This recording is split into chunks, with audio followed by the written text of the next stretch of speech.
Although it's still several months away, investors are increasingly focusing on what the U.S. presidential election could mean for different asset classes, including commodities.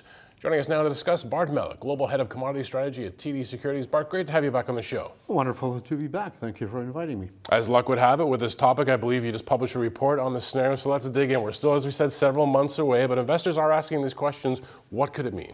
Well, I did indeed publish a few weeks ago. And, first of all, I want to say it's complicated because we have no idea really who's going to take the White House. Certainly we all have private opinions, but, I certainly don't feel qualified to calling who's going to win, who's going to take the House or the Senate. But we can go through some scenarios of what it could potentially mean for various commodities. The general view on my end is that if the Republican Party takes over as the governing party in the United States, if they control all the houses and the presidency and the White House, it probably means less environmental spending than before. Of course, the Biden administration has had a historic passing of the Inflation Reduction Act, which allocates hundreds and hundreds of billions of dollars to initiatives like subsidies for battery-operated vehicles, new non-CO2 generating capacity, and that could be solar, that could be wind. There's nuclear power transmission lines, investment directed towards charging stations for EVs. All sorts of spending like that. And we think that if it is a Republican administration that ultimately takes over or control of the Senate and the presidency, maybe on the margin there will be less allocation, and that has specific implications for copper, silver, and all the other metals that are associated with the drive towards net zero economy. And of course, there would be implications for the oil sector as well. That's what I find fascinating with this, right? Because it's not simple to say this kind of a White House means this for commodities. Well, it depends what commodities you're talking about, whether it's a Biden administration for second term, whether it's a return of a Trump administration. Let's dive a bit deeper into that, because you said obviously if there's not a big of a push for electrification, then we're seeing some minerals like copper and others. But then the oil and gas side could be looked upon perhaps more favorably in a republic. Absolutely. And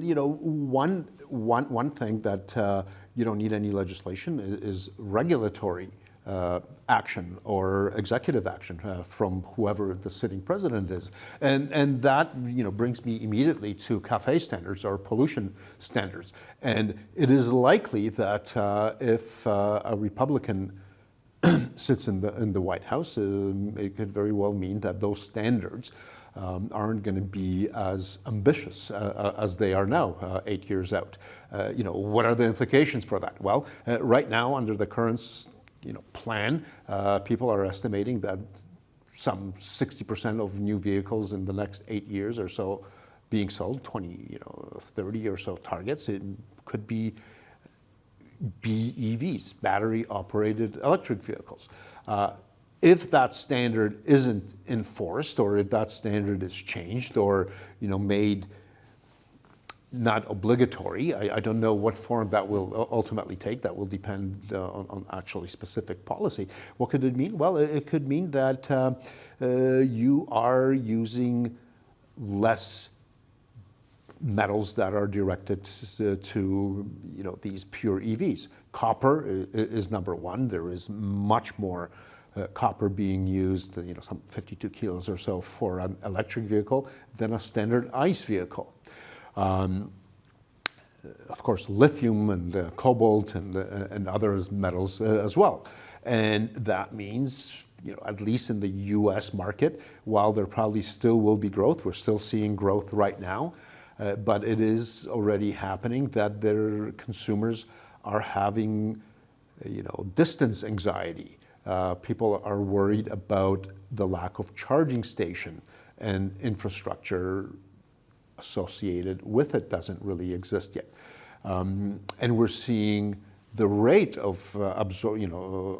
sales lower. We're hearing of inventories growing, and we're already starting to see that. What happens if the funding doesn't materialize or if these standards are diminished? I wanted to ask you about the difference between government policy and where industry and society is headed. I mean, obviously you can't separate the two because there have been incentives that I think that have gotten some buyers into the market for EVs. That's right. If they disappear, probably a lot of the demand will. And I don't even think that's a function of people not wanting to, but it's an affordability question. They're significantly more expensive than your standard vehicle. But there's, on the other hand of the argument, there's a positive. Chances are, if you're not going pure EV, you're probably not also fully eliminating the drive to higher efficiencies.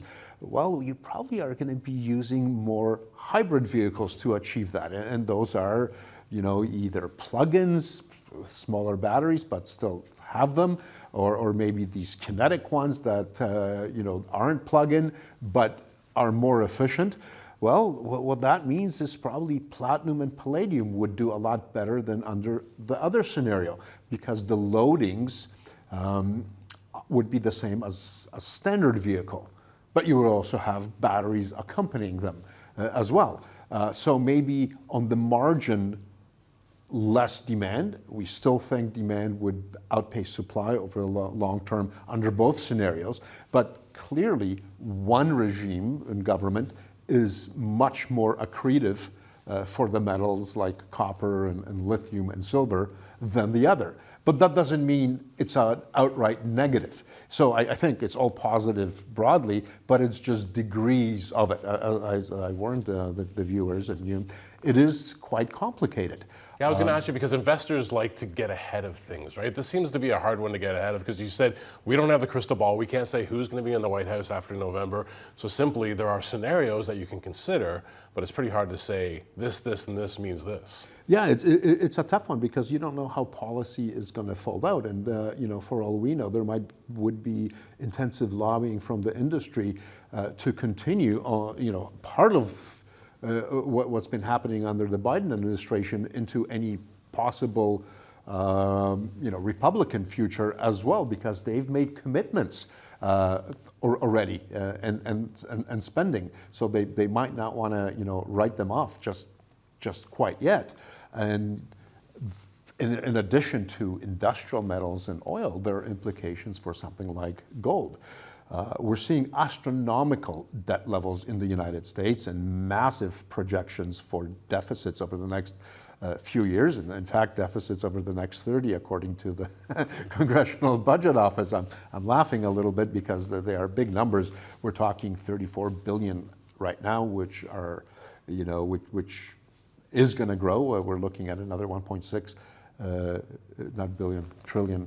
Another 1.6 trillion of deficits over the next few years, 1.8, 1.6. So a lot of deficits over a long time. Under Trump, the candidate, it likely would be that those astronomical deficits would be even bigger. If you start delivering tax cuts for corporations, right, and less revenue coming in. And I haven't really heard very much on the revenue increase side. You've heard the opposite. It's quite different on the Democrat side. They're actually talking about higher taxes down the road. We certainly haven't seen any plans at this point to cut expenditures in any material way. So deficits would likely grow. Well, what does that mean?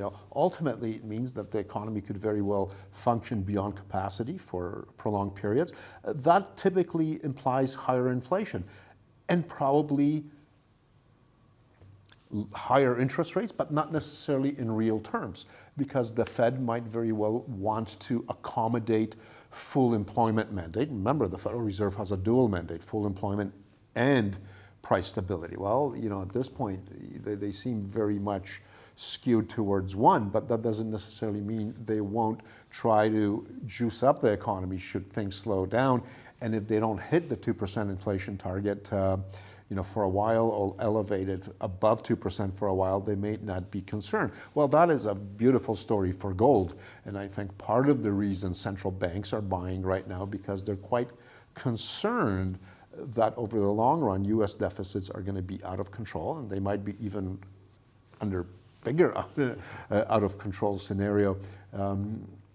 If we have the Republicans take over, and that could mean a stealth form of monetization, which ultimately prompts investors and central banks to allocate more gold in their portfolio mix of foreign exchange, of FX portfolios. We've already seen gold benefit from central banks like the People's Bank of China and other central banks buying record amount of gold over the last 2 years. Looks like they're strong buyers right now. In fact, China had another 17th month of consecutive purchases. And if you see that accelerate, Federal Reserve easing, it could very well mean that gold goes up even higher. In fact, we're talking about $2,400, $2,500 from a trading perspective next 6-9 months, maybe even sooner. And there's another scenario. Right now, the China-U.S. relationship is not very friendly, but I think it's being, the aggression and the narratives are being pulled back a little bit, I think, under this president. Certainly from the statements made by Mr. Trump and some of his advisors, point to a more adversarial relationship. We don't know what's going to happen, but if that's the case, retort over Taiwan, South China Sea, military deployments, trade restrictions, tariffs, that all might come to a bigger front than it is now. And that could very well prompt China, which only has a small amount of reserves in gold, something like 4.3% or so, to really, really get more aggressive. Remember, they have about 3.2 trillion in reserves, most of it US dollar based, and if the situation gets out of hand, who knows? They might be fearful over sanctions. We're not predicting sanctions. We're not predicting, any sort of military conflict. But we're just saying that there could be more tension, and the risk of that is higher than it would be under a Biden administration. And that means more potential demand from the official sector, particularly from countries that aren't particularly affiliated with the United States or the Western world. So those are very, very interesting developments that could occur before and after the election, because as we get closer to November, when people cast their vote, I think it's going to get very, very, very interesting. I think people are going to get into debates. You're going to have the temperature of the debates rise quite a lot. People are going to, I think, take maybe more extreme sides of the argument in either, on either side, and I think that's probably going to move markets. Gold certainly comes to mind as one of those markets.